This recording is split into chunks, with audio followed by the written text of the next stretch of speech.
নানা ধরনের বিপদ আপদ দিয়ে আল্লাহ তাআলা আমাদেরকে পরীক্ষা করবেন। তবে ইন্টারেস্টিংলি মজার বিষয় হচ্ছে পরীক্ষাটা এক একজনের এক এক রকম। পুরো পৃথিবীটা একটা পরীক্ষা ক্ষেত্র, কিন্তু কারো প্রশ্নপত্রের সাথে কারো প্রশ্নপত্রের কোনো মিল নাই। সুবহানাল্লাহ। আমার পরীক্ষা একরকম, আপনার পরীক্ষা আরেক রকম, ওই ভাইয়ের পরীক্ষা আরেক রকম। সবাই পরীক্ষার্থী। কারোর জন্য পরীক্ষা হচ্ছে সে খুব অসুস্থ, প্রচন্ড অসুস্থতা, তার জন্য পরীক্ষা। ক্যান্সারের রোগী, ডক্টর বলছে 4th স্টেজে চলে আসছে, কয়েক মাস বাঁচতে পারে, এটা তার জন্য পরীক্ষা। আবার কারো দেখবেন যে খুব একটা অসুস্থতা নাই, অসুস্থতার ঝামেলা নাই, কিন্তু তার দারিদ্রতা আছে, তার আর্থিক অনটন, এটা তার জন্য পরীক্ষা। আবার কারো দেখবেন অসুস্থতাও নাই, দারিদ্রতাও নাই, তার দাম্পত্য জীবনের সমস্যা।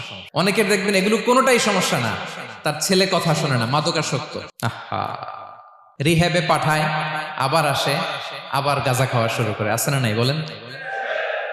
দেখেন তার পরীক্ষাটা আবার আলাদা। তাহলে পরীক্ষা ছাড়া, বিপদ আপদ ছাড়া দুনিয়াতে কেউ নাই। পরীক্ষা দিয়ে দিয়েই নিজেকে প্রমাণ করতে হবে। আর এক একজনের পরীক্ষাটা এক এক রকম, কারো পরীক্ষার সাথে কারো পরীক্ষার কোনো মিল থাকবে না।